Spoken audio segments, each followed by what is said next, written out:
we need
Action Sports is sponsored by MP Crowley Company, El Camino Restaurant, and Medical Arts Hearing Instruments.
And that's the way the pregame will finish here from Carmen Nadi Field in Dudley. Coin toss brought to you by Woodcomb Insurance. You can call them at 978-840-8700 or find Woodcomb Insurance on the web at woodcomb.com. Bill Thomas, welcome to the broadcast. Woodcomb Insurance, coin toss, what do you got? Wow, glad to be here. Kind of a blustery day, but we got Shepard Hill winning the coin toss, deferring as we see most coin toss winners doing. Leominster is going to be receiving the opening kickoff. They're going to defend the end zone to our left, and we're about ready to get this game underway. And Bill Thomas, we're ready for kickoff. And a proud supporter of Leominster High School football with an A+ rating from the Better Business Bureau and over 25 years of experience.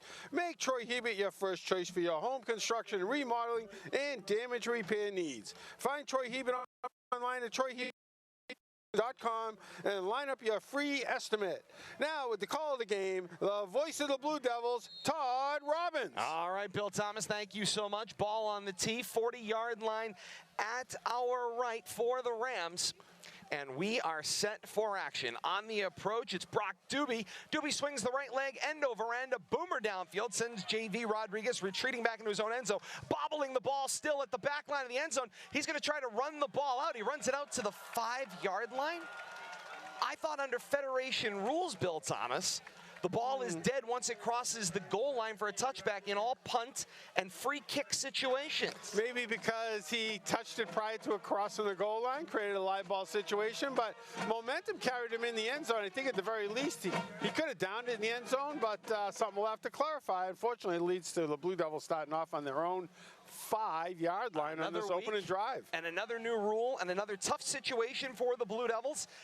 Good news, J.C. Core, starting quarterback, has returned from injury. He finds himself in a pistol formation with Voshawn Dixon behind him. And on first down from their own 5-yard line, the handoff is for Dixon. He marches his way forward across the 10 to about the 9-yard line.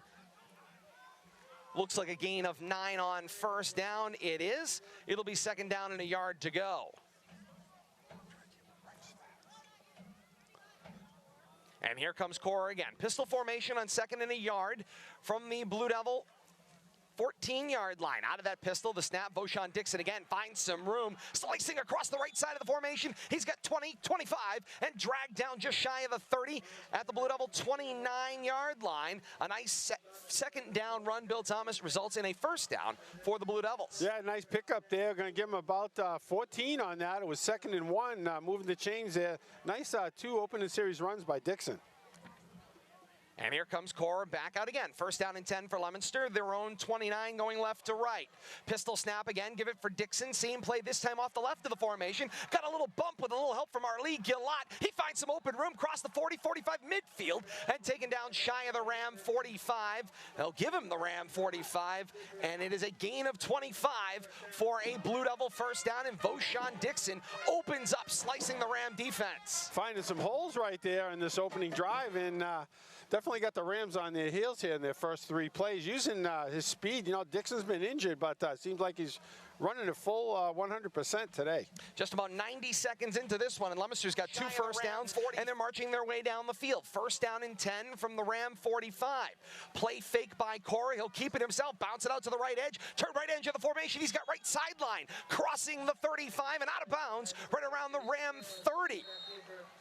Whistles kill the play, and it looks like Coach Ryan Dugan is going to take his first charged timeout of the first half to try to stem the tide. Not the start the Rams were hoping for Leominster. Exactly the start that they were hoping for. 10-18 to play in the first quarter, and a timeout on the field taken by Shepard Hill. No score. Leominster and Shepard Hill here from Carmagnati Field.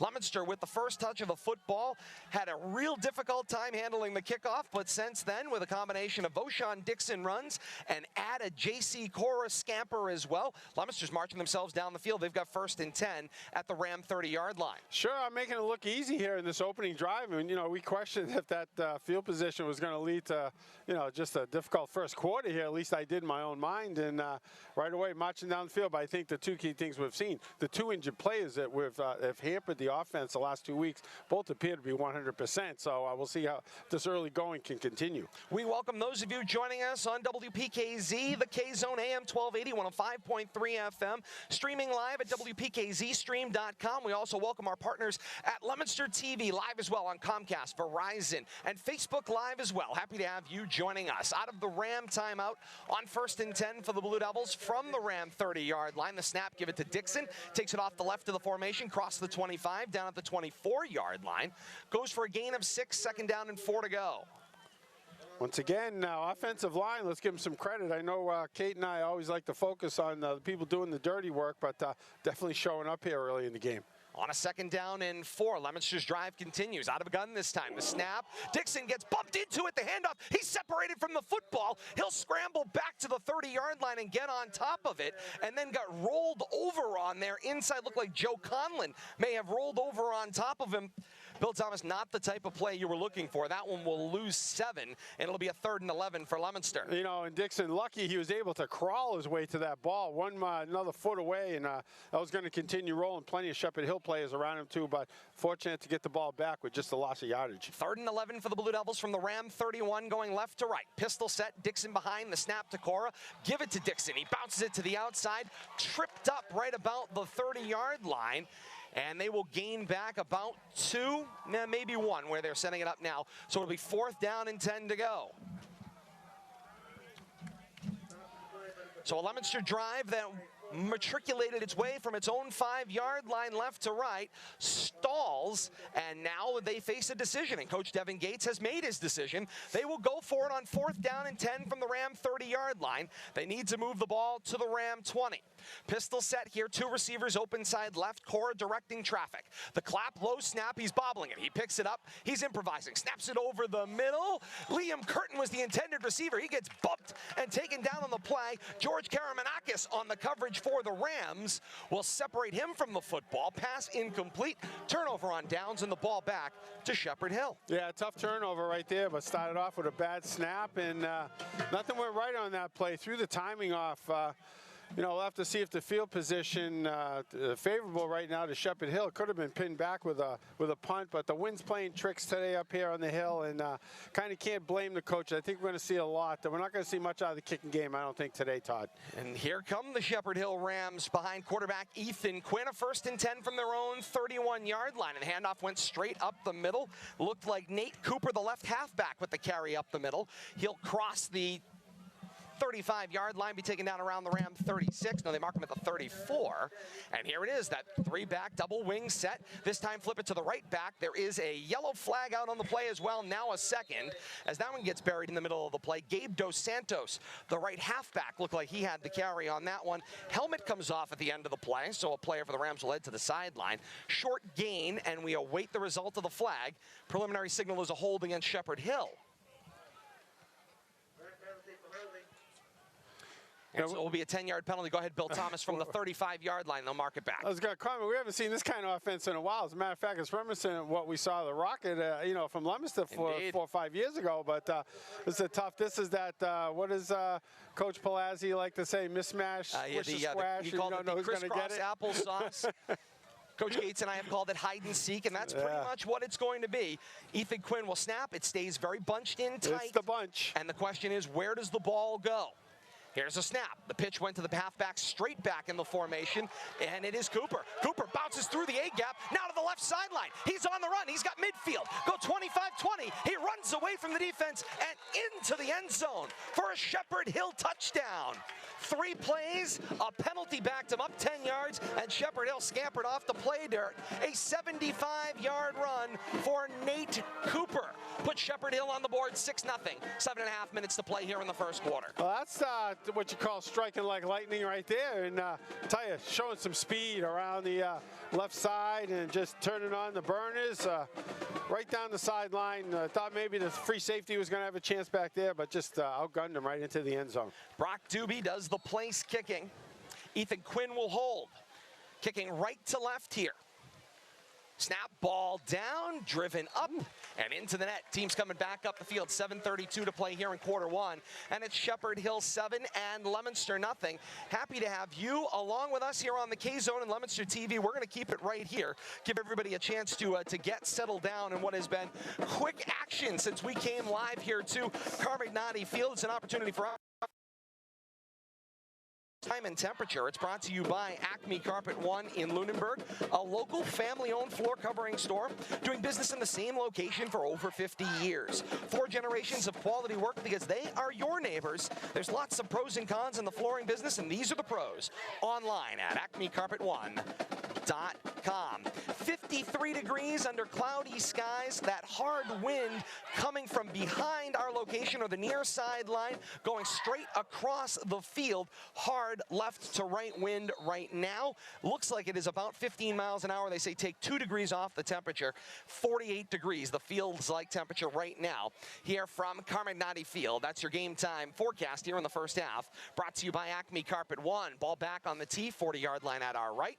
Doobie will drive it with with the right leg and all the way down to the goal line, and that's where JV Rodriguez will begin his return with some room and a head of steam. Cross at the 20-yard line, go 20, spins across the 30 and taken down at the 34-yard line. And Leominster will have the ball first down and 10, their own 34.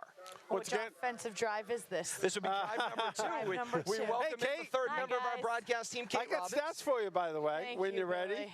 Flag out on that kickoff return signaled the hold against Leominster, and the hold came around the 26-yard line. They'll penalize 10 yards from there, which means Leominster's drive will start at their own 16-yard line.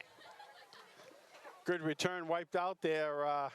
You know, I got to give JV some credit. He's fearless, not afraid to catch him at his own goal line and bring it out. Chances are we're going to see him break one. He's got that kind of speed, and I know that's what's on his mind. Controlled chaos. First and 10 for Leominster. Pistol set here, core of the snap. The give to Justice Reynolds. Reynolds sticks a foot in the ground, coming around right corner across the 15-yard line and pulled down around the 21. Solid gain of 6 on first down. Make it second down and 4 to go. Leominster's offense finding themselves with a long field in front of them. Indeed they are. And the snap, and this time on second down and 4. Give it to Justice Reynolds. He takes it left off the formation this time with some room. Cut down just shy of the 25 at the 24-yard line. Gains 2 on the play. Looked like he had a little more room and then didn't quite have the explosiveness to reach that gap. And so it'll bring up a third down and a yard for Leominster. They need to move the ball to their own 26 for the first down. You know, we haven't seen Justice getting much playing time at tailback the last couple of weeks. Have to see if he can bring some fresh legs into the game. Third down and a yard to go. Pistol set again. 2 receivers short to the left of the formation. Here's the snap. Give it to Reynolds. Reynolds cuts back in off of the right side of the formation. Across the 25 to the Leominster 28-yard line he falls, and it's enough for a Leominster first down. You know, I have to tell you, Todd, what I'm seeing out of Justice, even some early carries here in the game, he's attacking the line of scrimmage. We've seen him doing a lot of side-to-side running and, you know, getting caught at that line of scrimmage, giving the defense time to catch up to him. I think he's got that kind of speed, elusiveness. He's got to attack that line of scrimmage and then make the defense miss, not have him chase him down. And so Reynolds out, Dixon dots out of this pistol formation. Snap and the give this time. Flag flies in from the sideline as Dixon finds some room to the left sideline for a gain of 8 and finds himself out of bounds there, but there was a flag down on the play. In addition to that, Micah Stinson loses his helmet on that play, so he should be coming out. Yeah, right guard Micah Stinson will head to the sideline to lose a play. If somebody took note of that helmet coming off. They're talking to him. Yep.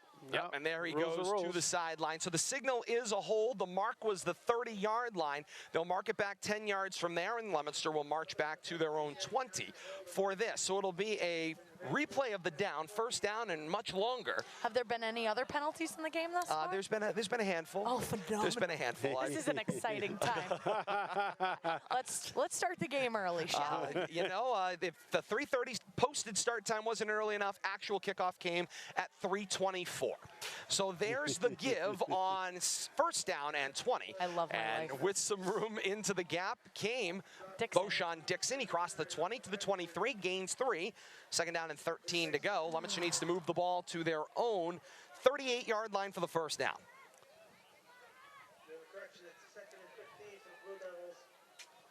Leominster going to stay, in that pistol formation, but now the pair of receivers comes to the open side right of the formation. There's the snap for Corrick. Give it to Dixon. Got a little help on a block, and forward he goes. Got tripped up just as he was crossing the line of scrimmage. Makes it to the 25 and no more. It'll make it a third down and about 12 to go. Senior lineman Matt Clark right there. Nice one-on-one tackle. Wrapped him up. And you know, if you got to talk about form tackle, that's the way you take down a player. Wrap him up and ride him right to the ground. Twin receivers go out to the left of the formation this time. Arlie Galat is all the way wide. Looks like Liam Curtin. Make it J.V. Silva slot left. Shotgun set this time for Cora with Dixon. The snap, he rolls out, throws a little dart to Darian O'Brien. O'Brien gets left corner, but there's a flag out from the back judge downfield. That's got holding written all over it somewhere. Is he watching the end? Let's see what we got. It's going to negate a 5-yard play if it's against the Blue Devils. And now they're going to bring in the wing official from the Leominster sideline. So there's conversations ensuing on all sides of the field. The spot right now as it stands is the Leominster 29-yard line as they continue from left to right, and now they wave it off. All right. There is no flag on the play, so the 5-yard gain stands. It brings up a 4th down. Yes, should be a Leominster 4th down. It's going to be 4th and long here, so. 4th down and about 8 to go, it looks like.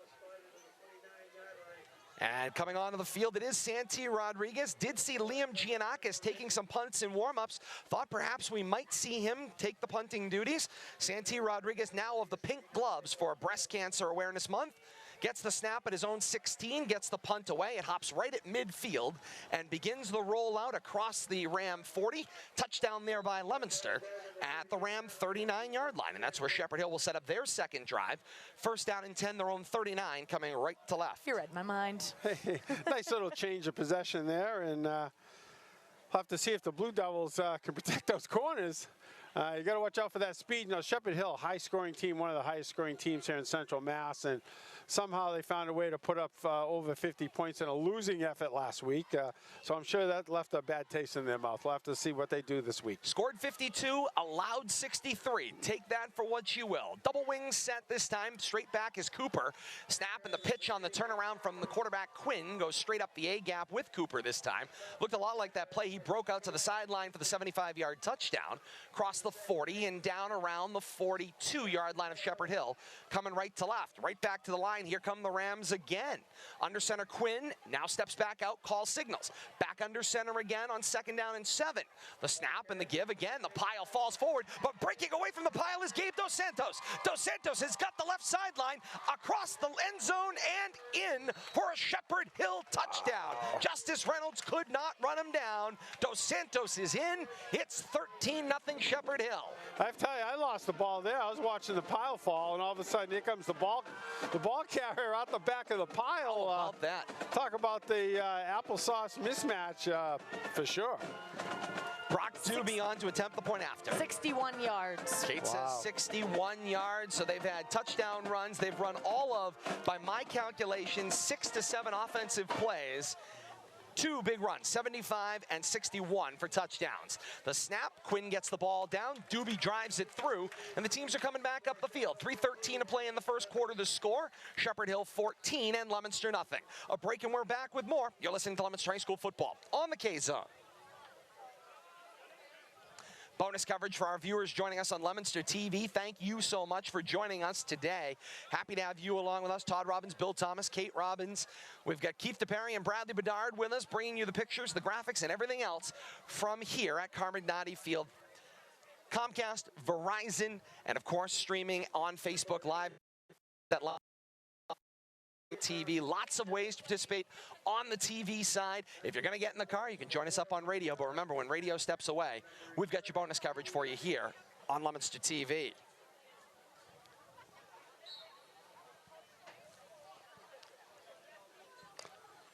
Back out to Carmignati Field in Dudley. 14-0. Shepard Hill leads over Leominster. 3:13 to play in the first quarter. Ball back on the tee, 40-yard line at our right.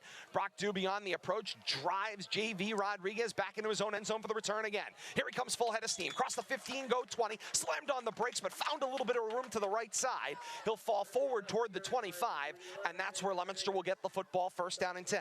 Their own 25-yard line. Tell you, great leg there by is that Ben Thomas doing the kicking duties for Brock Doobie. Brock Doobie for Shepard Hill. 3 kickoffs, all of them right down to the goal line. Wind or not, still a great job there on the kickoff. And you would think Bill Thomas, perhaps the return man, would set up in the end zone at this point. They've realized he can reach it, and he's getting a little bit of help from a wind that is running strong across the field. So Leominster has feeling from their left, crossing the field to the right sideline, as they hand the ball off on 1st down and 10. Voshan Dixon has the carry. They believe Leominster may have fumbled the ball to the bottom of the pile, and the signal is Ram football. And Voshan Dixon is slow to get up at the Leominster 32-yard line.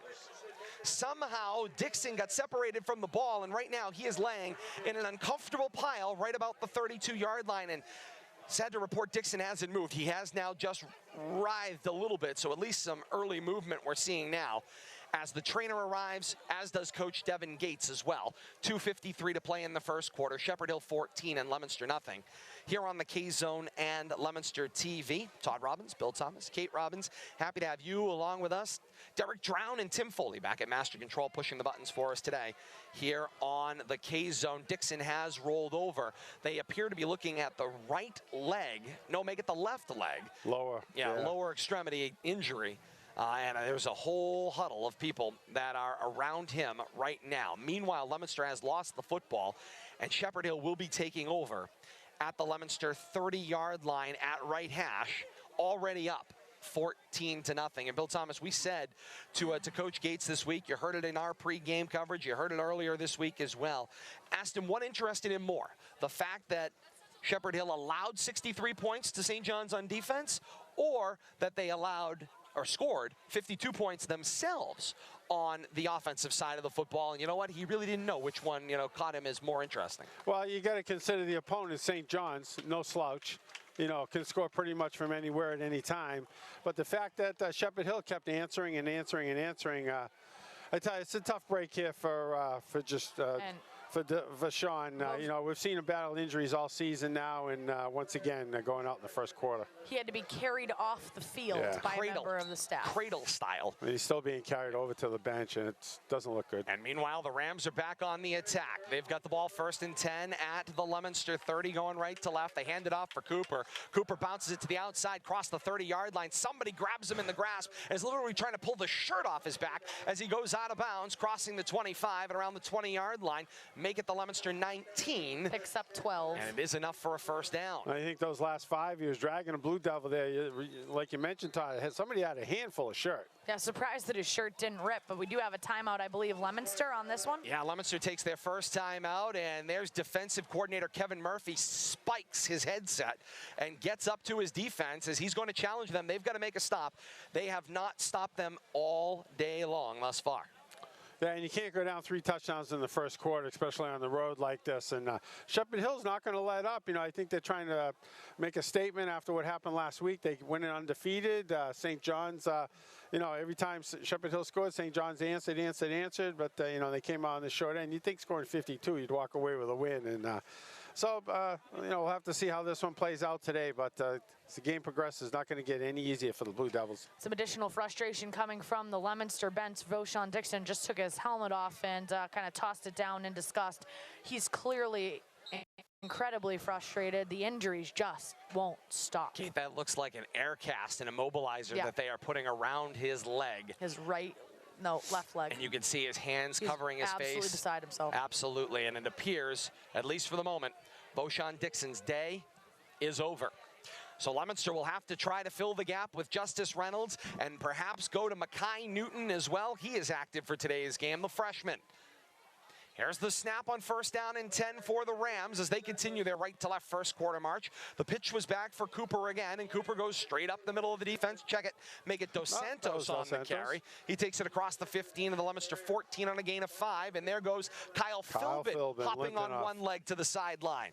My God. Meanwhile, the handoff to Cooper. Cooper to the right sideline, slashes the defense across the 10 and out of bounds around the Leominster 5. It'll be 1st and goal for the Rams as Leominster literally is down to 3rd and 4th and 5th option players who would likely have spent the year developing on the freshman and JV squads are going to be pressed into varsity service. Here's the snap on 1st and goal to Dos Santos to the goal line and in for the Shepard Hill touchdown.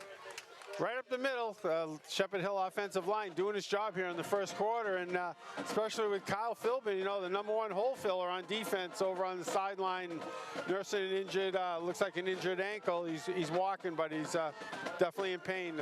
Shepard Hill rolls into the end zone. 1:51 to play in the first quarter. It's 20-0 Shepard Hill. Doobie on to attempt the extra point. Quinn asks for the ball down, Doobie drives it through. Team's coming back up the field, 1:51 to play in the first quarter. Score, Shepard Hill 21, Leominster nothing. A break and we're back with more. This is Leominster football on the K-Zone. Bonus coverage for our viewers joining us on Leominster TV. You're seeing the pictures to go with the play-by-play, and it is just distressing at this point. It is if you're a Blue Devil fan, but you give up 3. They always like to say come back and score 3. You hate to see these injuries mounting up though on the Blue Devil That's the side. distressing part, Kids trying to come back from prior injuries, and 2 key players right there that have both been battling injuries really since game 1 of the season, and unfortunately it looks like they're injured again today.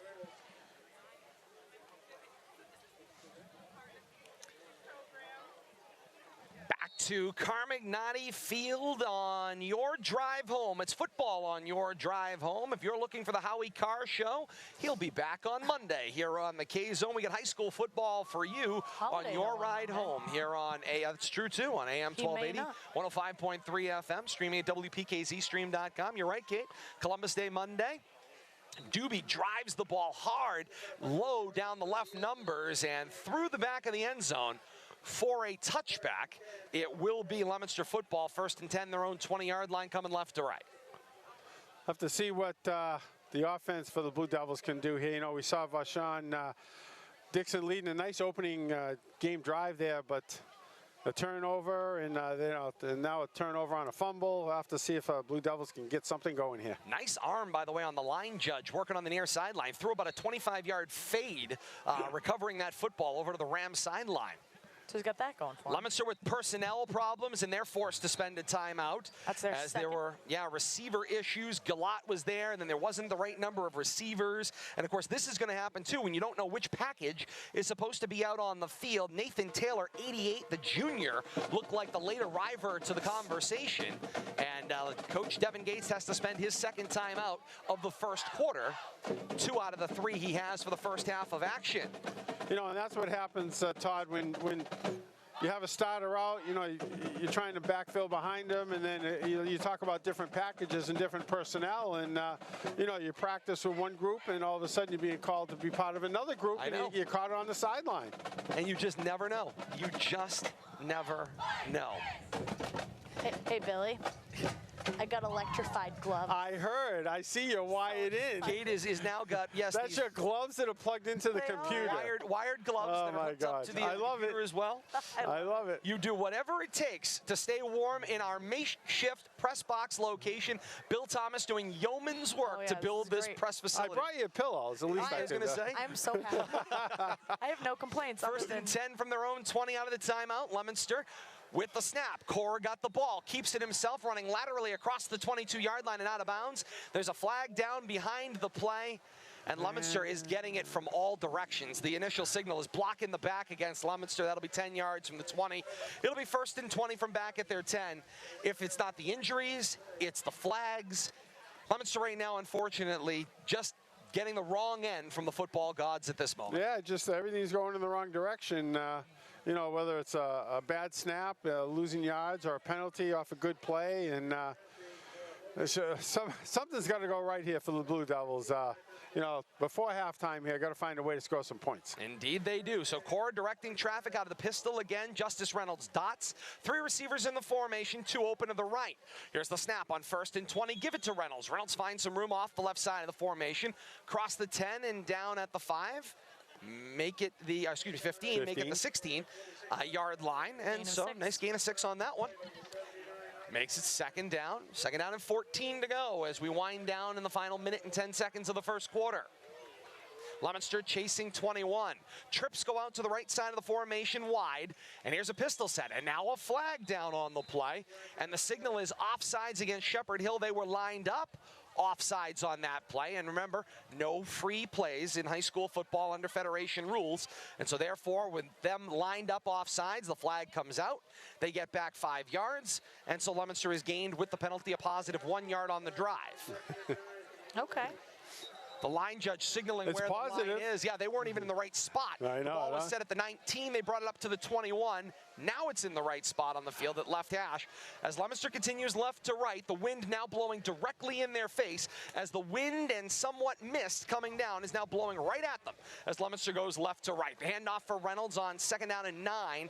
Bounces it to the outside across the 20. Cut down after a gain of 4 at around the 25-yard line. And Shepard Hill takes a timeout with 26 seconds to play in the first quarter up 21-0. Coach Ryan Dugan wants to get something straightened out, and he didn't feel like he could wait to the quarter break. And I'll tell you, maybe what he's trying to get straightened out, I don't know if they have another timeout. They might force the Blue Devils to punt into this wind. It's just picked up, and I don't know if this is a strategy play here as the quarter's winding down to continue to use the wind, but we'll have to see how this plays out. For the first time since kickoff, rain has continued to fall now consistently. It is a steady drizzle mist. It's coming down harder than it has most of the afternoon since maybe about an hour before kickoff when we had a passing shower here at Carmignati Field. But otherwise, the rain now continues to fall and is picking up pace to go along with the wind and the temperature, which they say feels like about 48. I'm thinking more like 40, but that's all right. They're saying 48. The real field temperature is 40. Cora directing traffic, trips bunched tight, short to the left. JV Rodriguez, the motion man, gets the handoff after the snap with some room. Goes straight up the middle of the field, 30-35, cut down around the Leominster 41-yard line, and it's a first down for Leominster on a gain of 17 on a little counter motion man move on the end-around handoff to JV Rodriguez. Nice job. You know, whatever gets the offense going, you got to try something, get some different kids involved on the offensive side, and you know, like you said, you know, who knows who we're going to see, who might be that spark plug today, but. And the first quarter of play comes to a close. Shepard Hill 21 and Leominster nothing. The team's change ends in the pouring rain, and the second quarter begins when we come back. You're listening to Leominster football on the K-Zone. Bonus coverage for those of you joining us on Leominster TV. Thank you so much for joining us today. We want to thank our great underwriters, Medical Arts Hearing Instruments, the Il Camino Restaurant, and MP Crowley Company Incorporated. Thank you all so very much for making this great sports programming possible here on Leominster TV. Il Camino Restaurant. Chicken piccata sounds pretty good right now with this weather. How soon do you think we're going to become popular with that little tent location? I'm noticing more and more. The crowd is starting to move. The crowd is starting to move closer and closer. You know, we doubted what kind of crowd was going to show up 3:30 in the afternoon. The stands are full. I give the Shepard Hill fans a lot of credit. Leominster family and friends, very and well. Leominster side also. They're filled up. Weekend helped Bill Thomas. Yeah, well, people, you know, but you know, people have filled the stands that come out on this rare Friday afternoon game here as we begin the second quarter.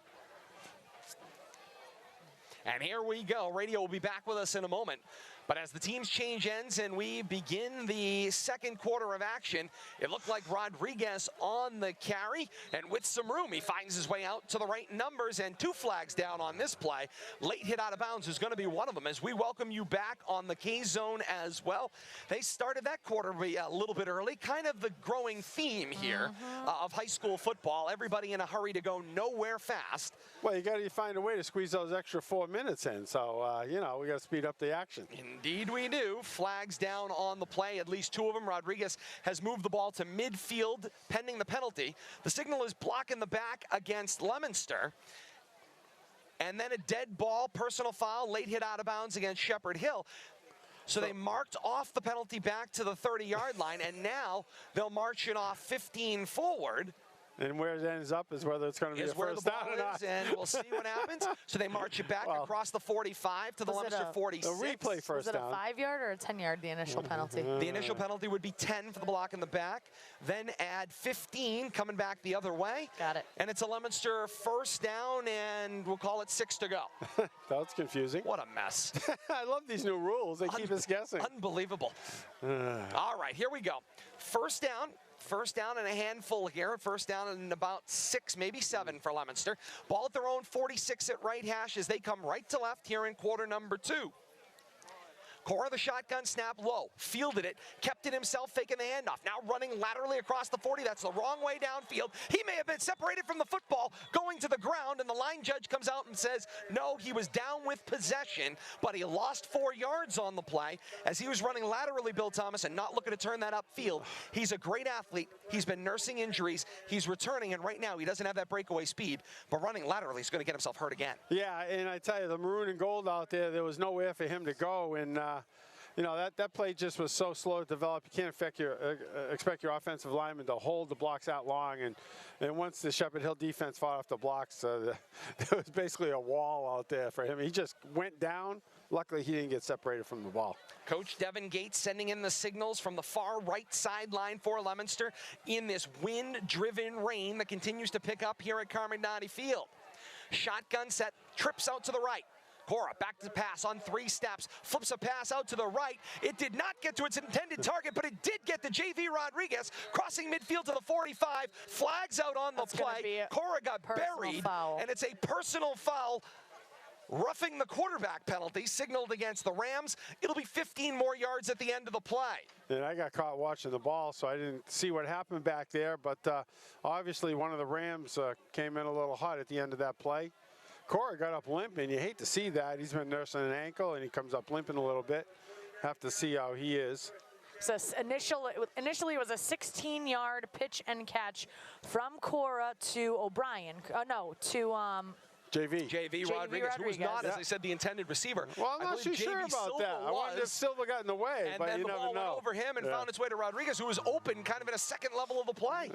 And then a personal foul. Whatever for works. 15. A lot of traffic out there, including Shepard Hill players. So a gain of 31 on the play for Leominster, including the penalty, makes it 1st and 10 from the Ram 29, going right to left. Cora back to pass, hesitating, throws and picked off, going back the other way. An ill-advised pass, but it is in the hands of the Rams, and on the return is Cooper. Cooper finds his way across the numbers, across the 30, and angled out of bounds at the Ram 35. And there is a flag down at the end of the play. Gonna guess maybe post-possession here on the run back. Yeah, I'm thinking it's a block on the run back that they're gonna flag.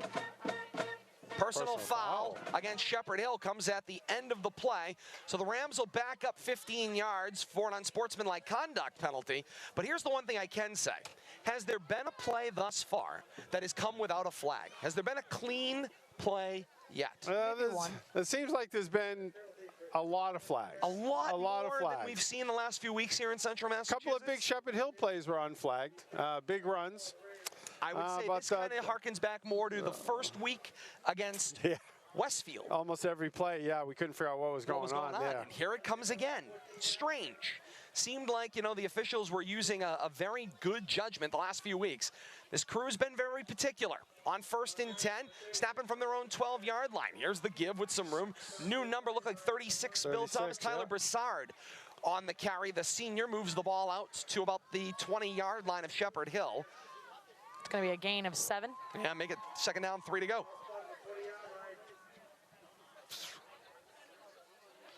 So I'm looking at Shepard Hill's roster. I'm going to make an interesting comment after this play. You talked about a new number at running back. Double wing set this time, in tight with the 3 backs. The pitch, this one's Gabe Dos Santos, the right halfback. He found his way into the 2nd and 3rd level. Everywhere. Flags. Wow. That might be 5 for 5. That's a record. There are 5 flags out on this play, crossing the 30-yard line. It's personal foul, major face mask against Leominster, and add 15 more yards onto the end of it. Every official had that one. You can't argue that one. Nope. So initially it's going to be a gain of 11 for the first down.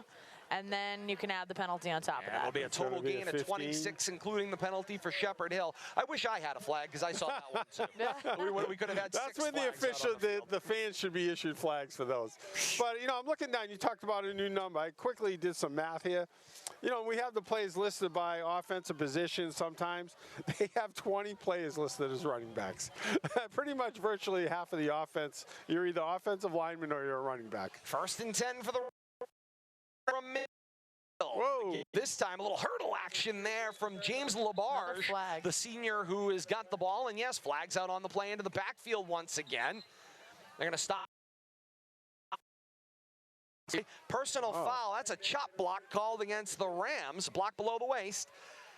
So that will mark back 15 yards, and they'll replay the 1st down. I mean, you hate to see some of these penalties, but, you hate to see some of these violations, these fouls. I mean, chop block, and the officials are doing their job. And you like to say the officials could probably throw a flag on every play. They have been. And literally, it seems like they have. We wish it would be more figuratively, but there's certain things mandate throwing the flag. You can't ignore it as an official in plays like that. Among all of the things we've learned about Federation rules, blocks below the waist are a point of emphasis this year in Federation rules. Quinn under center, the snap and the give to the first man through into into the teeth of the defense, taken down across the 35 and around the 37-yard line. It looked like George Karamanakis on the carry. A new number, listed as an RB on our roster. He made a defensive play running back. earlier, Yeah. but now on the scorecard on the offensive side. Here's Dos Santos with the carry, takes it out to the left of the formation, turning left corner across the 40, and pulled down around the 43-yard line of the Rams on a gain of 6. Once again, Rams continue to chew up yardage on the ground. You know, and Coach Gates said that was the key to the game. They got to find a way to slow down the Shepard Hill rushing attack, and Blue Devils have not been able to do that up to this point in the game. Rams wearing the home maroon tops, gold bottoms, classic matte gold helmets with the maroon face masks, gold numerals, varsity numbers front and back, Shepard Hill across the chest as well. Leominster wearing the road white tops, royal blue bottoms, royal blue numerals front and back with the royal blue trim, and the classic Leominster white helmets with the single royal blue stripe up the center. Team number 125 indicated on the nose guards. Flags out. It's an offside against Leominster as they jumped offsides, trying to predict the snap count. It'll be a 5-yard penalty. Penalties continue to mount here for both sides.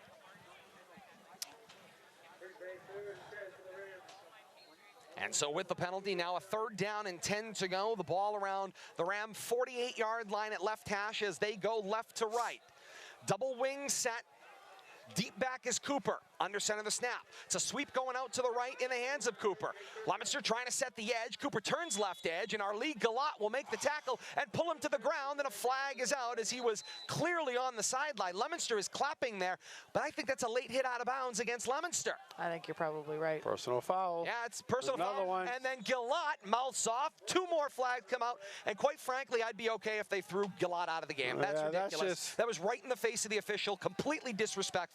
Leominster stands for more than that. That's wrong. Well, and kudos to the coaching staff. And there's the coaching staff. I see Kevin Murphy pulled Galat out of the game. Kudos to them. Absolutely a kudos for managing the sportsmanship on your side. You may be frustrated down 21-0, but there's no room for that, and that is not a player's job to make those conversations with officials. No, that's what he's going to learn over on the sideline. And then trying to have the conversation with the coach. When he's trying to pull him out, he's pleading with his case. No, not having any of that. Getting worse. Yeah, it just continues to grow and spiral out of control. It's not getting much better over on the sideline as well.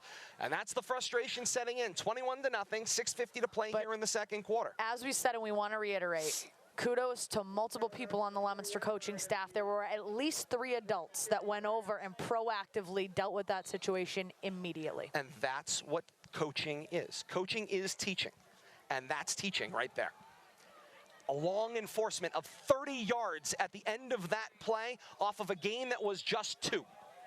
And so the Rams find themselves on 1st down and 10 inside the Leominster 20-yard line. They'll gain just a yard on the play to the Leominster 15. And so it'll be a 2nd down, and they give them a gain of 2. 2nd and 8 now at the Leominster 16-yard line. You know, let's circle back around. Unfortunately, Galat made a great play right there, too. You know, that's the unfortunate part. But some of the frustration, you know, you can look at the score, you can look at the way that things have gone, but you got to know when to say when and be a smarter player than that. Absolutely. Quinn the snap, pitch it back to Dos Santos, the right halfback. He'll turn left corner of the formation, and he'll be taken down after a 1st down across the 10-yard line at around the 8. Good news here, I've noticed the last couple of plays, Kyle Philbin is back out on the field defensively for Leominster. So he went out kind of hopping to the sideline multiple series ago, but Kyle Philbin is back out on the field for Leominster, set up in his defensive end spot. Yeah, it doesn't surprise me. You know, he's the heart and soul of that defense, and getting out there and setting an example. Double wing set, motion man Quinn, the snap and the give this time. It's Cooper coming from the left halfback spot. He was snared and now wriggled away. Leominster defense, though, slowed him down enough, and now the gang was able to come in and take him out of the play. And so that 2nd down and goal will now be back across the 5 to around the 8-yard line. Caden Constance getting in on the action there. Defense playing a little safety and defensive corner there. Had a nice handful of shirt till the rest of the cavalry could show up and finish the tackle. I'm going to amend what I said. After the loss on the play, the ball back to the 15-yard line. It will be 2nd down and goal from the 15. This the extreme left to right look. Long end from our makeshift press box under center. Here's the snap. Quinn gives to Dos Santos. Turns the corner straight up into the A-gap. Defense converges there after a gain of 4. And so it'll be 3rd and goal from the Leominster 11 as the Rams continue left to right. 4.5 minutes to play here in the second quarter, and a 21-0 lead they look to add to.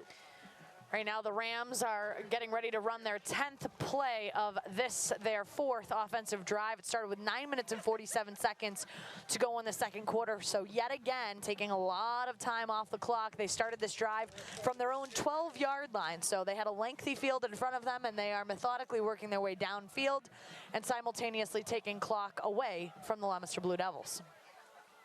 On 3rd and goal, under center in the double wing. The snap, they fake the give, gave it to Dos Santos. Dos Santos turned left corner. He's into the end zone for the Ram touchdown, but a flag came out from the umpire at the end of the play. There was a player missing a face mask. Left tackle Matt Clark had lost his helmet on the play. Don't know if that has something to do with the flag that is out right now. The flag down around the 10-yard line.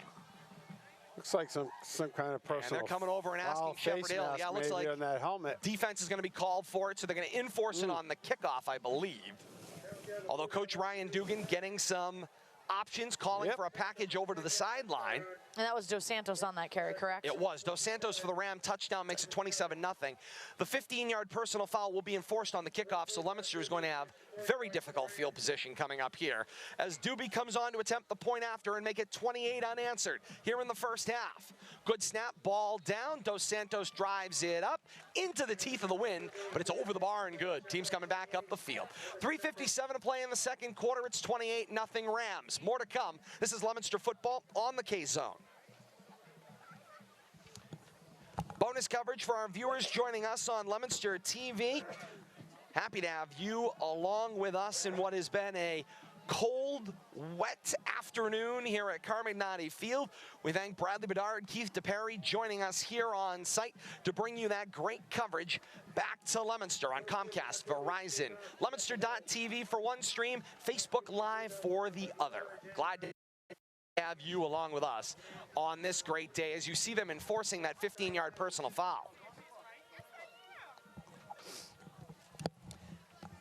Back to Carmignani Field here on the K-Zone as we watch them march off that 15-yard personal foul from the touchdown play. It's going to have Shepard Hill with the ball on the tee on Leominster's side of the 50-yard line. Doobie is going to kick from the Leominster 45 left to right into the face of the wind. I did get here late, but I already have 95 yards in penalties for Leominster. Easily. On the approach, Doobie keeps it low, sends a hard skipping ground ball like a rock off a pond down to Rodriguez at his own goal line. Rodriguez gets stood up right about the 15-yard line and driven back, and that's where Leominster will have the football. Driven back is an understatement. Yeah, indeed.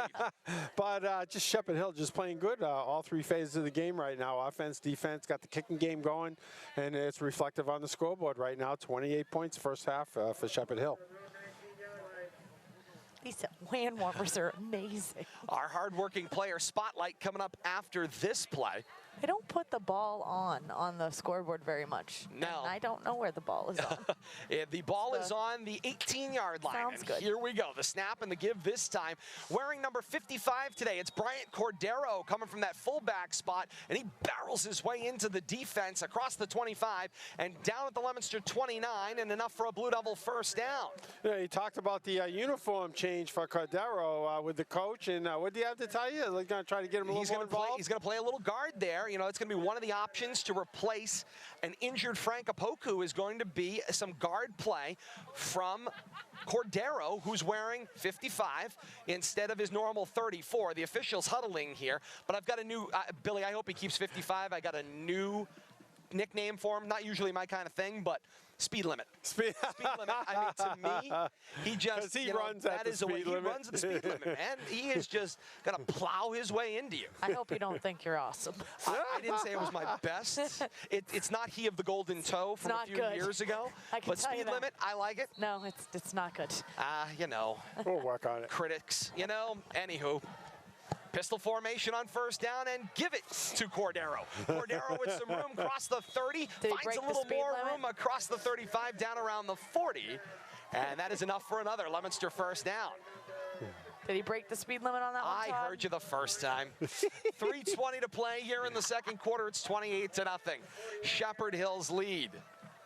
It's one thing to go the speed limit. It's another thing to bring him down. That's where people run into trouble trying to get Cordero to the ground. He's like a bowling ball going the speed limit. Gain of 12 for him on that one. Indeed. So They fake the give this time. Cora rolls out on 5 steps. Now launches down the right number, short of his target, but coming back on the play, it was Silva. No, make it downfield.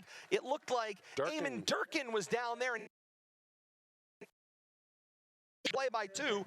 2 flags out on the play. This will be pass interference. Yeah, it looked like number 11 there. I'll tell you, that was a jump ball, but good job by Durkin to have inside position, and defender for Shepard Hill just tried to push his way through him. Got called for the penalty. We'll have to see how they enforce this. I think it's going to come back to the line of scrimmage. yeah. It's 15, I believe, from the previous spot, if I remember correctly. So that'll be 15 from the line of scrimmage. Yes. And so now it is a first down and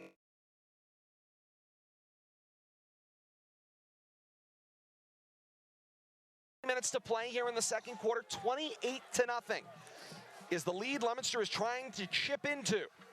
Pistol set, give it to Cordero, and Cordero batters his way into the defense, cross the 45, and down after a gain of about 1 on the play. It'll be second down and 9. It literally took 4 of the defenders to bring Cordero down. And, you know, for such a small, compact guy, he gets a pretty good first and second step going into that hole. I got to give him a lot of credit. Not only that, I like the adjustment on behalf of the Leominster coaching staff so far in this one. They've not been able to make it to that outside edge. They've gotten nothing on the outside edge, so might as well give it to the spark plug and send him right up the middle. On second down and 9, back to pass, Cora, downfield to the right, jump ball, tipped away, incomplete. Nice defensive play. Nice defensive made coverage. there. It was great defensive coverage. James Labarge got up and made the tip on the jump ball. It'll be a third down and 9 to go. Our hardworking player spotlight. It's brought to you by High Country Workwear in Leominster, the store that works for you. From medical wear to chef's coats, rain gear, and more, you want a personalized touch. High Country Workwear offers custom embroidery. Country Workwear, 55 Hamilton Street in Leominster, online at highcountryworkwear.com. We'll have our hardworking player spotlight coming up after this third down and 9. Bill Thomas. Give indeed is for Cordero, and Cordero up the middle of the defense again, across the Shepard Hill 35, go 30, and taken down at the Shepard Hill 29-yard line.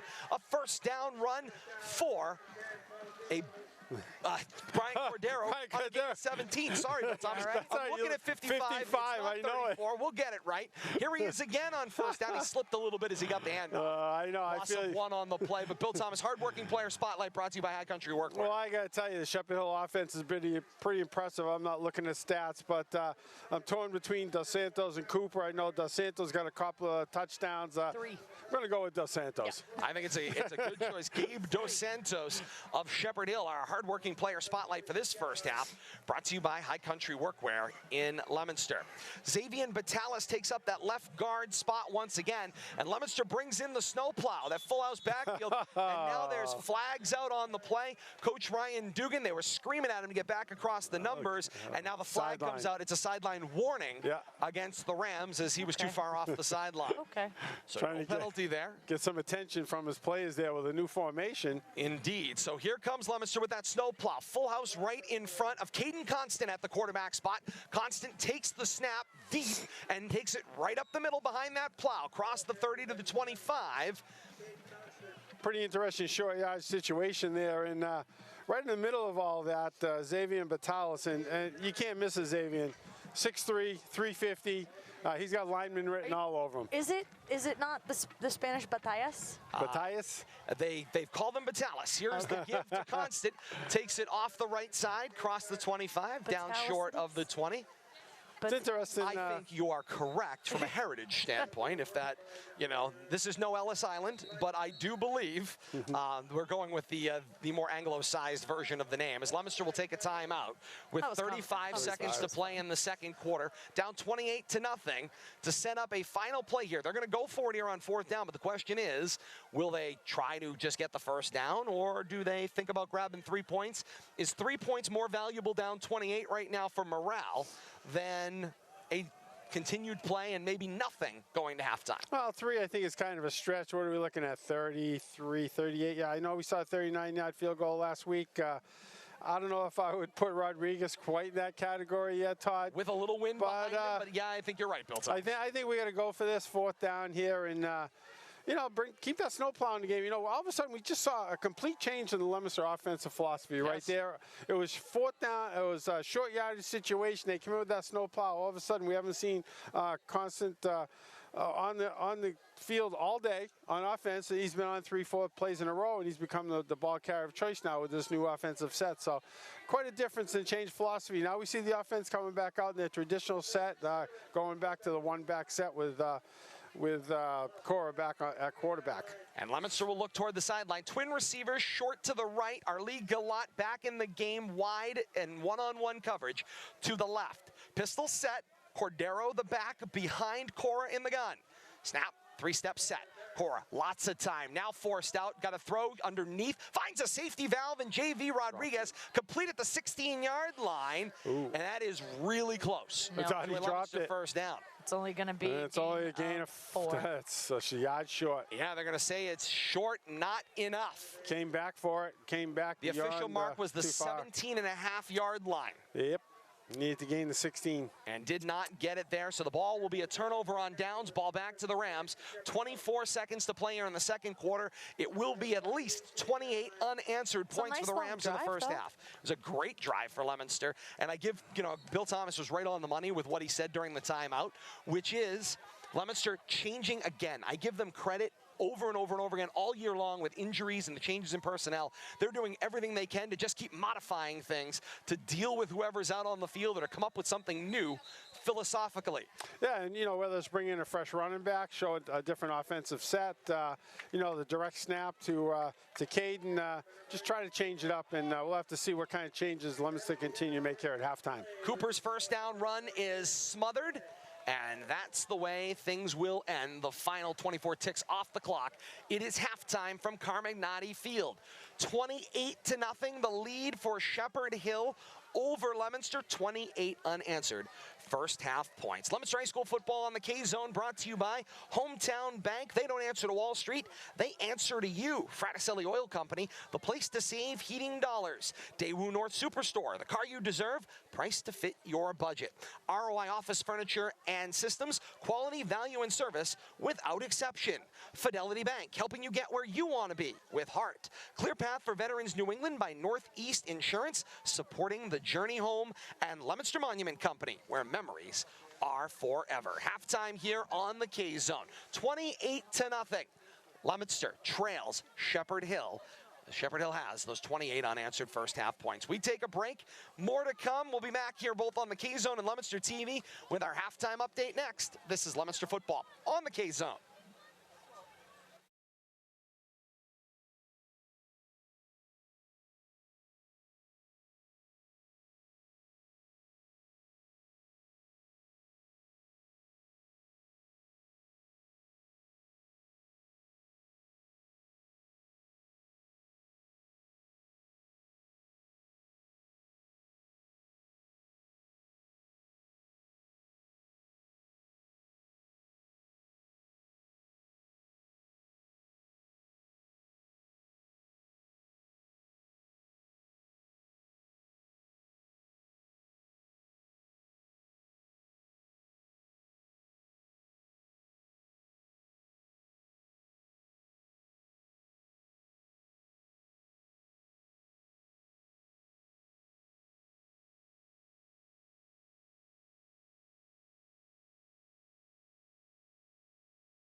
Back to Carmignani Field here on the K-Zone and Leominster TV. And here's a great surprise. The officials blew right through the 3-minute warm-up. I was going to say, that was a quick 3-minute Ball is on warm-up. the tee, 40-yard line at our right. We'll get to the halftime scoreboard and everything else. Why? Because we just pick and choose which Federation rules we're going to enforce.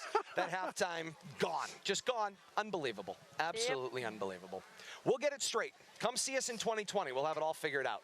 Rodriguez on the approach, swings the right leg, Leominster's first kickoff of the day. End over end, it will be returned as we start the second half of action. Dos Santos on the return from his own 17-yard line, across the 20, falls across the 30-yard line to about the 31, and that's the Rams will start first and 10, their own 31. Billy, we're going to have to hire like a 10-year-old to run out there with a red hat and a sign that says, like, wait.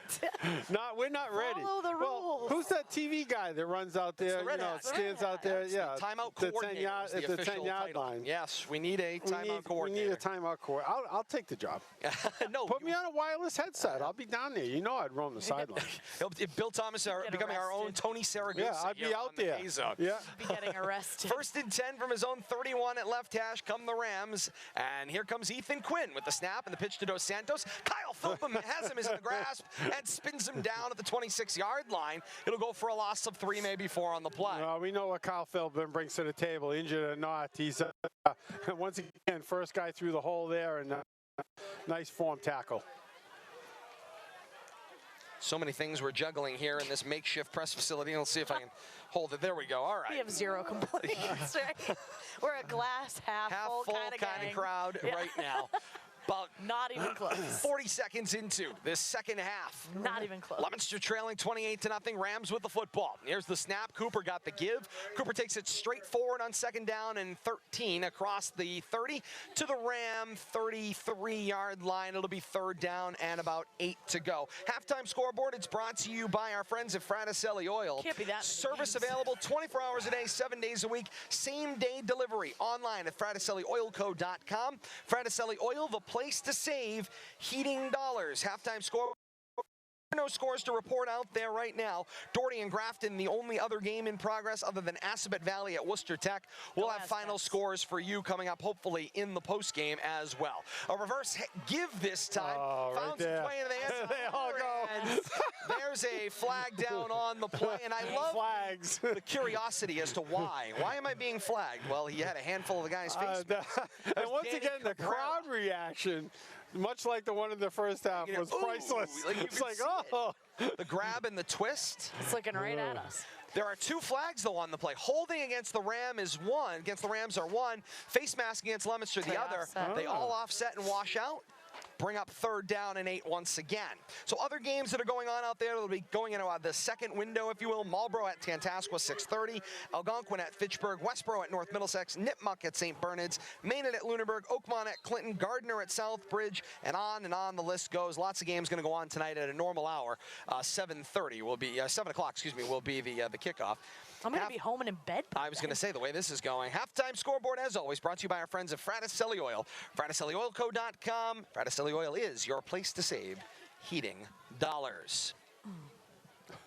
Peak performance of the first half, driven by North End Subaru, a proud member of the Colonial Automotive Group, located Route 13, 757 Chase Road in Lunenburg. Online at northendsubaru.com. That's coming up in a moment. Dos Santos with the carry on third down and 8 with some room up the right sideline. Crosses the 40-yard line, spun out of bounds around the 46. It's a first down for the Rams on the back of Dos Santos, who is our peak performer in the first Absolutely. half. Gain of 12 on that play here in the second half. He had 3 touchdowns in the first half. Gabe Dos Santos is our peak performance kind of mediocre of the first performance. half. Yeah, 13 it's just, you know. carries, 117 yards 3 already. touchdowns. 3 touchdowns. He's averaging 9 yards a carry. Doing Not okay. bad. How about our mid-game adjustments? They're brought to you by Whitman and Bingham Associates, civil engineering, land surveying, and environmental planning at its finest. Offices in Leominster and Chelmsford. More online at whitmanbingham.com. Experiences in the name, Whitman and Bingham Associates. We'll get to those mid-game adjustments after this first down play for the Rams from their own 46-yard line. The toss was to the right back. That right back was Dos Santos. No, I think that was How could you 36, tell? Todd. Yeah, 36 36 in there. Yeah, Dos Santos wasn't even in the game. So it was Tyler Broussard then in that right back spot. He's back in there now. Just went with the position, Kate. Right half. Yeah, he was over on the right half. He took the extra pitch. Had a couple of carries in the first half. He did. Clairvoyance Tyler. isn't an amazing thing. Gain 4. Well, I just saw the pile. When they say, Broussard on the play. 3 yards in a cloud of dust, all you see are a Literally. glob of jerseys. Broussard had 6 on first down, so making it 2nd and 4 from midfield. And the give went straight up the middle this Number time. one. Looks like It number was Karamanakis, the carry. I mean, you talk about, like I say, 20 running backs on the roster. They've used at least 5 or 6 of them. Majority of them are seniors, and they're all getting carries, and they're all being productive. Proving that my favorite movie, or one of many favorite movies that I have, is My Big Fat Greek Wedding. Yes. I am so excited, to have George Karamanakis, and I'm waiting for the wide receiver Andreas Paposidis to get a pass in his direction as well. I love those Greek names. Here's the give this time for Broussard. Broussard comes right to left, turns left corner of the formation. That might draw a flag. Yeah, there was a high flying press there off the top rope from Caden Constant at the end of the play. After gain of 8. Yeah, on that play. Brings up 3rd down and 2. Oh, no, second down. Caden wanted to get in on the action there. Right at the end of the play. As the ball is now across the Leominster 40 and down around the Leominster 36-yard line. Constance Pink, of course, for October, Breast Cancer Awareness Month. We got a little pink thrown in with our royal blue in spurts as well all over the field today. I've got some. I was going to say, I do. And there is a pink towel on the field as well. And there's some room. Cooper on the carry, according to the public address, as he got swallowed up quickly, crossing the 30 to the 29. It's enough for a Ram first down, but there is a flag out on the play. False start on the Rams, the Ram and Hams. No, it's a hold, Kate. It's going to be 10 because they're marking it back. Not the signal that they made. I know, but they just marked it back 10 yards from where the play ended. Just saying. And so they marked it back indeed. Ball back across the 40 to the 42-yard line of Leominster. 7 minutes remain here in the 3rd quarter. But I know what I just saw, and that was it's hard to figure. It's hard to figure these officials out sometimes. And the pink towel continues to occupy itself on the field. It's in the neutral zone right in the middle of the field. Indeed it is. 3-back set, double wings. Here's the snap. Dos Santos is that right wing. He got the flip, and right up the A-gap he went. Crossed the 40, cut down shy of the 35, and around the 37-yard line. Gains a handful on the play. 3rd down and about 2 to go. 6.5 minutes to play here in the 3rd quarter, and 28-0. Shepard Hill continues to maintain that lead. Second half kickoff was brought to you by our friends at Fidelity Bank of Leominster. The idea that businesses do well creates a brighter today and tomorrow for everyone involved. It's a win-win-win. That your Fidelity Bank, helping you get where you want to be with heart. Oh, play. And here comes the Rams on 3rd down and 2. Quinn under center, quick handoff. Looked like Cooper to the bottom of the pile around the 30-yard line, and it is enough for a Ram first down as they keep moving the chains and moving the clock as they have chewed up over half of this 3rd quarter on this first offensive drive. We have an owner of the pink towel. It was Micah Stinson. Micah Stinson's pink towel. Did they make an announcement? No, he picked it up and put it in his back pocket. 10th play of the drive coming up here for the Rams. Started with 11 minutes and 52 seconds to go in the 3rd quarter. It started on their own 31-yard line. So shades of last week with Wachusett. Very difficult for Leominster to do much. They don't touch the ball. Indeed. Double wing set this time. Here's the snap and the flip this time. That's Labarge as he turns left corner. Labarge is stacked up around the 25-yard line, but it does go for a gain of about 4. Call it 2nd down and 6 as we wind down toward 5:10 to play here in the 3rd quarter and a 28-0 Shepard Hill lead. Second half adjustments, Todd, what do you think? You know, we started to talk about them, but we had distracted. What'd you come up with? Lots of things. Well, Bill's I got one. Analysis. Figure out how to tackle Dos Santos. Associates. Figure out how to tackle Dos Santos to begin with. You know, and you know, tell your defense just play within themselves. You know, Shepard Hill's going to continue to drive the ball down the throats here, down the middle, find a way to stop them, but Dos Santos is the key. Labarge gets the toss from Quinn once again into the 2nd level of the defense, right around the 20-yard line and in the neighborhood of a first down. They gave it to him. They're just gonna go. Yep, they did say a Ram first down and 10 at the 20-yard line of Leominster. Going left to right. Right into the face are the Rams of this wind-driven rain and mist that continues to come down once again here at Carmignati Field. That it backed off a little bit, allowed the band to go out and have a halftime performance. Absolutely, it was a great halftime performance. I give all the credit to the fans here that showed up this mid-afternoon game. Weather conditions less than ideal.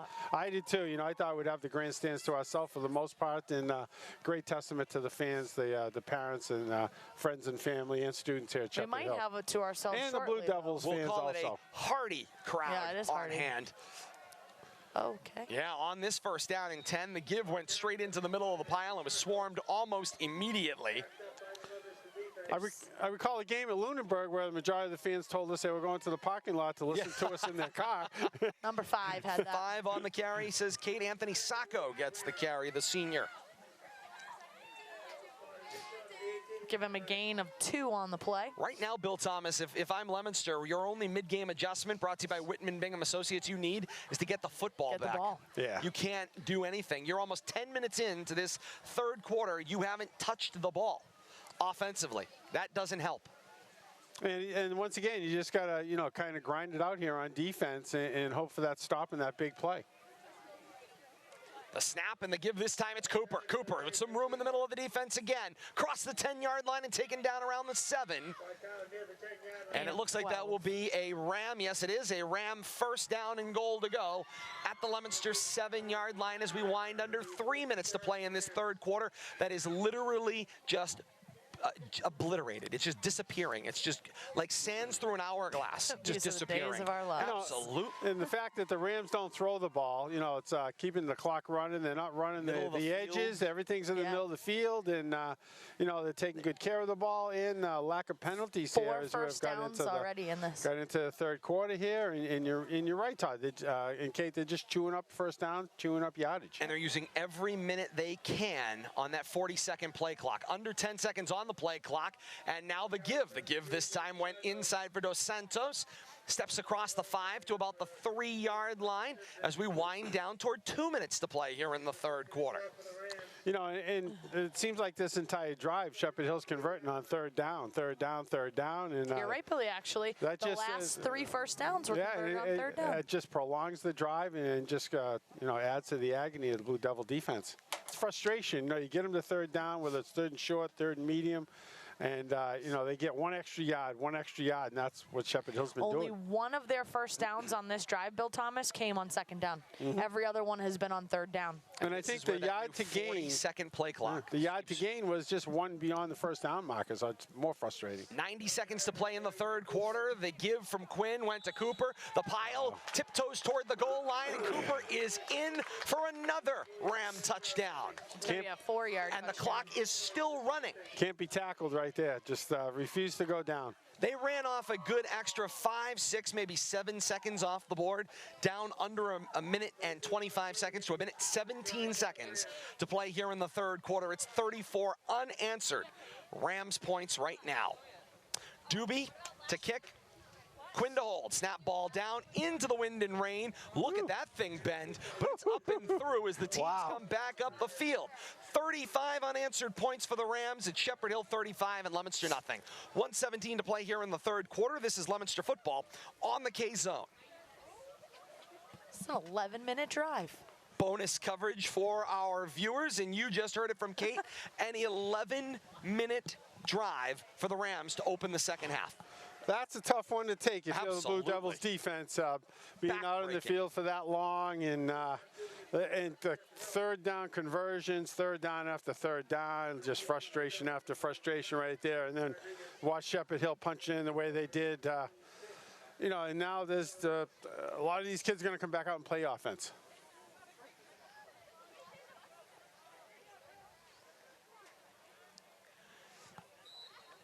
And we welcome you back to a rain-soaked and soggy Carmignati Field in Dudley alongside Bill Thomas and Kate Robbins. I am Todd Robbins for WPKZ. Ball on the tee, 40-yard line at our left. Doobie sends a low liner into the teeth of that wind and rain again. It's picked up on the ground ball by Rodriguez. Rodriguez, a full head of steam, crossing the 20, go 30, 35, and across the 40, and he's caught from behind and taken down out near the Leominster 45-yard line. What a return by J.V. Rodriguez. He's had a few sparks today. Yeah, he has, and he's shown those bursts of quickness and, into those holes on the return. He's going to break one, I'm convinced, but he loves to take chances. Leominster is going to touch the ball for the first time offensively in the second half with 50.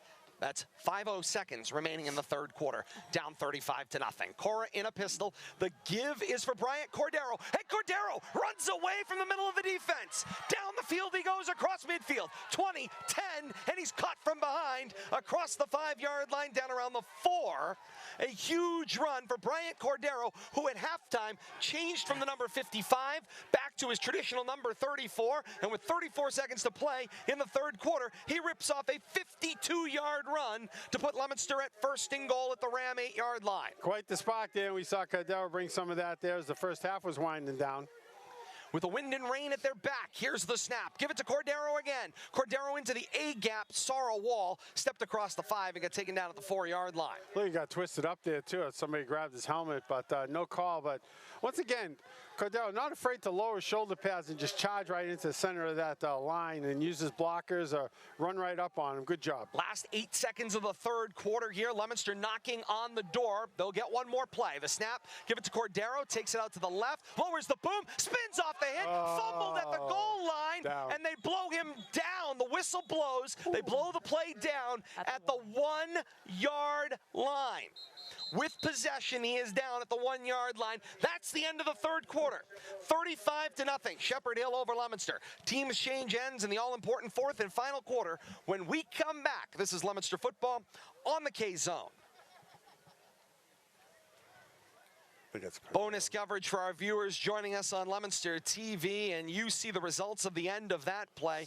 Cordero is slow to get up. Training staff out to see him as he gave it everything he has to try to get into this one.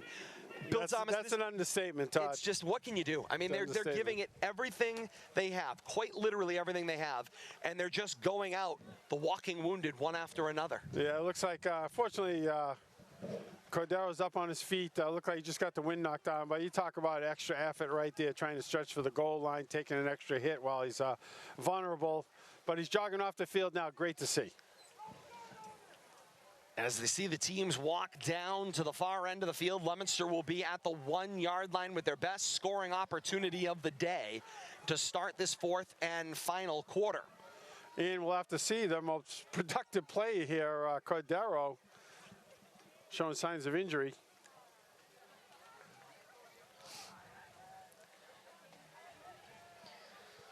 Hope you're getting around and getting along okay on your drive home into this long holiday weekend. It's a little high school football for you here on the K-Zone as we begin the fourth quarter of action, and the clock started before there was even a snap. The give is for Cordero. Cordero takes it off the left side on first and goal for the Blue Devils and into the end zone for a Leominster touchdown. What a tough kid. We saw him on his hands and knees during the entire break between quarters, down here after that last carry, drag himself to the sideline, take about 30 seconds to catch his breath, punches in the end zone. Clock's on the first still play running. of this And the fourth quarter. clock is still running here, 35-6. I'm assuming this is Federation mercy rule application? Is that a running clock fourth quarter? I mean, again, this is something we're not familiar with. I think it's holiday mercy rule. I was going to say, this looks like a Columbus Day mercy rule being applied, but Leominster nonetheless going to go for 2. And this is, of course, all right, I'm going to hold that back. Here we go. Shotgun set. Reynolds in the backfield. Low snap. Give to Rodriguez, the motion man. He turns left corner, and they say he stopped short. 2-point conversion, no good. Team's coming back up the field, 10:55, and still counting to play in the fourth quarter. 35-6, Shepard Hill with the lead. A break, and we're back with more. This is Leominster football on the K-Zone. This was just going to let the clock run, huh? Bonus coverage for our viewers joining us on Leominster TV. While I understand this may be the Federation rule, they're waiting for a football still. I'm confused. And most people look like they're confused, and it looks like at this point in time, there's going to be no kickoff. They're placing the ball down at the 25-yard line. So apparently with this play-ahead rule, this mercy rule, whatever you want to call it, Really? they just stopped. And they haven't stopped the clock since the touchdown. Burned off a minute and a half here. hanging around. Well, interesting. Welcoming you back to Carmignani Field here on the K-Zone. As you've been gone all of 30 seconds, about a minute and a half has come off the clock here at Carmignani Field with running time. There will be no kickoff, as we were just telling our friends over on Leominster TV.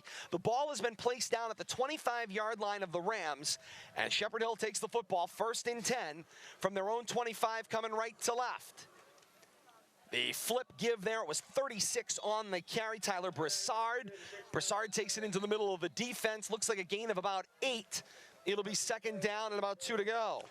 I'm curiously confused here on, this running clock. I guess we're just going to play 9 more minutes of timed football here, and had a flag on the play. Looks like a personal foul here, something at the end of the play. Didn't see what it was. Costing Blue Devils 15 yards. Weather conditions continue to deteriorate here as the game continues. Indeed it does. The enforcement at the end of that play moves the Rams out to their own 46-yard line. Check of the time and temperature. It's brought to you by Chapdelaine Truck Center, selling and servicing commercial trucks since 1969. Chapdelaine is the best selection of pre-owned and commercial trucks, period. Stop by Route 2A in Lunenburg or online at chaptruck.com. 51 degrees. Feels like 45 with the wind gusts, according to our friends at the Weather Center. Like 40 and maybe falling as under 8.5 minutes to play in the 4th quarter, and a play hasn't been run, and there's more enforcement. I don't get what's going on here. They've moved the ball. I haven't seen flags fly. From what I can tell from the Federation rule book, the running game clock is a state-by-state procedure. And what were the 2 last penalties? We've just saw close to 30 yards and 25 yards in penalties marched off against the Blue Devils. And didn't really get a good call on what was going on. Yeah, I'm not sure why they just added 30 yards, and now they're stopping the clock as the Rams take a timeout with 7:50 to play. So we've had a score. The clock is still running during a timeout. We've had a score. The officials are getting together. The clock is still running. A team took a timeout on the field, and they're not stopping the clock. I'm a little confused. I think we should just call the game. That's why we're going to end the game. Let's just send everybody home. I was going to say, yeah, I mean, there's really no point in running the clock at this point. I know running time is enforced during live ball play and, again, between plays, but when a team takes a timeout, that clock usually has stopped in previous years. We're going to have to ask some questions. We're going to ask a lot of questions as we continue on with our coverage here on the K-Zone. We do nothing less than apologize for the confusion. We know we are just vocalizing what you're feeling at home when you're watching or listening. Right now, it's hard to explain. Right now, with 7 minutes to go in the 4th quarter, this game started about 5 minutes early. We're only an hour and a half into this. It's going to be done in 7 minutes. And well, they did say they wanted us out of here by 5:30 because that's when the mosquitoes wake up. So. And that is what they're saying. And it is just a few minutes to 5 o'clock. And Shepard Hill in no particular rush, coming out of a timeout where they ran a minute and a half off the clock. Now the back judge says there's 10 seconds on the play clock. They huddle up. They'll come out and snap a football. They've got the ball 1st and 10 at the 42-yard line. Quinn the snap. The flip give this time looked like 48 on the play. Mike Raymond. And running Raymond back will carry the ball for 4, 2nd and 6. Shepard Hill says they're going to take another timeout. So they take a timeout and they can stand there and watch the clock 90 run. more seconds off the clock. Then they get 40 seconds to run a play. I don't blame them. I really don't. I mean, they could just take advantage timeouts. of whatever rule you can, but they have one more timeout remaining. And that's what they were checking. They confirmed they have one more timeout. They're waiting on when they're going to take it. The back judge is coming over to Ryan Dugan to wait for when he wants to activate the timeout, but they're just going to keep the clock running anyway. Well, this must be frustrating on the Blue Devils sideline, too. Coach Devin Gates is standing directly across from where I am at the 35-yard line, hands in his pockets, headset off, head cocked like a confused puppy. Because so now they call a timeout after the 40-second clock. Yeah, it's just, they now we call the timeout. But basically, the idea is that per what I'm assuming is Federation rules, that if you're up by a certain amount and you get to the 4th quarter and you have all of your timeouts and there are some penalties, there's not going to be, we have a one play run. So you burn your 40-second clock. At 39, you call a timeout. You go back, you get another 40-second clock. On the other side Penalty. of this, You run one play, you get another 40-second clock. you'll get call 25 another seconds time 'cause it's an administrative restart. So you but burn still. 2.5 minutes. You Roughly. ran a play. We've burned 6 minutes double time with one since the play. Blue Devil touchdown with one play. One play in the fourth quarter. Well, About actually, 11 2 minutes. plays. The Cordero play to the end zone and one offensive play by Shepard Hill. I'm going to vocalize what the long-standing veterans of local football would say. What has this game devolved into? What are we doing right now? We're going to talk about player safety. We're putting players out there in a game that they're clearly showing to be completely meaningless. Exactly. I mean, I think we should just put them on the bus. I mean, there's no reason to. To be honest with you, I hate to see the game end this way. I know, because the game, aside from the score, which has been lopsided, it's been Shepard Hill control from the start, has been fairly well contested out on the field. It's just disappointing. Here's the snap. Quinn with the give. Straight up the middle of the field it goes. Justin Brady on the carry, getting his first touch of the day. And, of course, that's the other thing it takes away from. It takes away from players who would get time in a 35-6 game, who would get a chance to develop, would get a chance for their first varsity plays or minutes or a chance to grow and develop. When you're Leominster and you've got players playing out of position consistently, the game just being stripped away, just literally running, regardless of what happens out on the field. I would have no problem with the running clock. That has been a movement in high school athletics to act as a mercy rule past a certain point, but to watch them take 3.5 to 4 minutes off the clock standing around for a timeout.